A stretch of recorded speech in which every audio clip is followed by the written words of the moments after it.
Bonjour à toutes et à tous, bienvenue dans une nouvelle émission de l'espace entre nous. Lorsque les vols Apollo sur la Lune ont été terminés, il restait encore du matériel disponible. Des fusées comme une Saturn V, comme une Saturn 1B, comme des capsules Apollo. Et donc elle a permis d'effectuer des vols supplémentaires en utilisant ce matériel. Il y a une station spatiale qu'on appelait la Skylab, il y a eu 3 missions habitées, mais il y a aussi eu, et on fête l'anniversaire, la célèbre mission historique qui a vu se rejoindre dans l'espace les soviétiques d'un côté, les Américains de l'autre, la mission Apollo-Soyouz en juillet 1975. Pour la première fois dans l'histoire, les Russes et les Américains vont collaborer à ce symbole de paix extraordinaire, se rejoindre deux vaisseaux rivaux au départ, de cultures différentes, de conceptions différentes, à 28 000 km/h dans l'espace. C'est une idée du président américain qui a tendu la main à son homologue soviétique et donc tout s'est mis en route. Ça n'a pas été facile, les cultures différentes,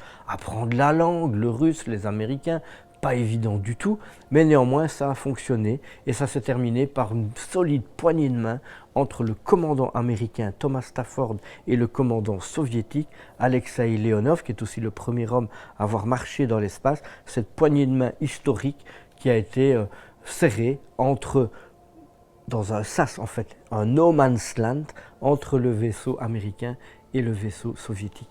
Dans ma collection, j'ai notamment un des panneaux qui a servi à lancer les capsules Apollo, les fusées Saturn depuis le Kennedy Space Center. C'est un vrai panneau.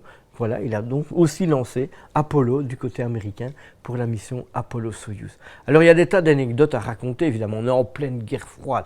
Les camps s'observent, s'espionnent, évidemment. Pour les Américains, c'est une occasion extraordinaire d'aller mettre les pieds du côté soviétique pour aller voir ce qui se passe dans les coulisses du programme spatial soviétique et vice-versa, bien entendu. Alors il y a une anecdote qui est même deux, mais une qui est vraiment révélatrice de l'état de l'ambiance à l'époque. Les Américains logeaient dans un hôtel à Moscou, bien entendu. Il y avait des astronautes, les astronautes backup, des ingénieurs, des contrôleurs de vol. Il y a eu beaucoup de relations, évidemment, entre les deux agences spatiales.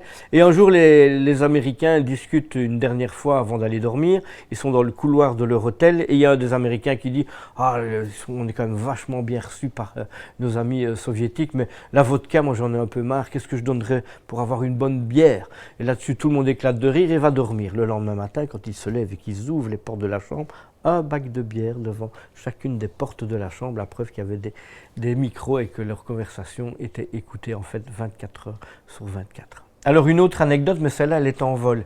Les Russes sont des gens un petit peu rustres comme ça, mais néanmoins ils avaient beaucoup de sens de l'humour. Ils ont décidé de faire une blague à leurs amis américains. Et alors qu'ils étaient réunis dans l'espace, Apollo et Soyouz, eh bien le commandant soviétique va dans une armoire et sort des fioles, des sachets, si vous voulez, puisque tout est en poudre, soi-disant lyophilisé, etc. Mais là, sur lequel était marqué vodka. Et donc, on va trinquer à l'amitié américano-soviétique, patati patata, et les Américains sont évidemment extrêmement embêtés parce que tout alcool à bord est évidemment strictement interdit. Et donc les Américains refusent d'abord, mais les Russes insistent, et le commandant américain, Tom Stafford, décide, bon, écoutez, il dit à ses camarades, on ne va pas vexer nos amis soviétiques, on ne va pas risquer un incident diplomatique, on va accepter de trinquer, mais juste une petite gorgée pour leur faire plaisir. Et délicatement, Thomas Stafford dévisse le récipient soi-disant de vodka, porte à sa bouche et aux surprises, c'était évidemment pas de la vodka, c'était de la soupe.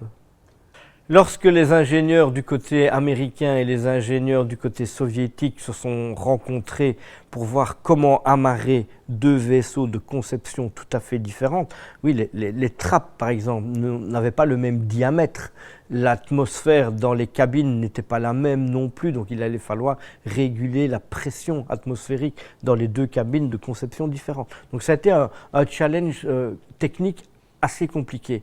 Mais évidemment, un sas, un nœud de jonction, emporte un côté mâle, un côté femelle. Aucune des deux puissances ne voulait jouer le rôle de la femelle, bien entendu. Ne voulait pas être, excusez-moi, pénétrée par l'autre. C'était pas possible. Il a donc fallu concevoir un sas de jonction hermaphrodite comportant chacune, le côté mâle et le côté femelle du sas de jonction. Et ça a été brillamment réalisé par un ingénieur soviétique, et c'est la capsule américaine Apollo qui l'a emmené dans l'espace.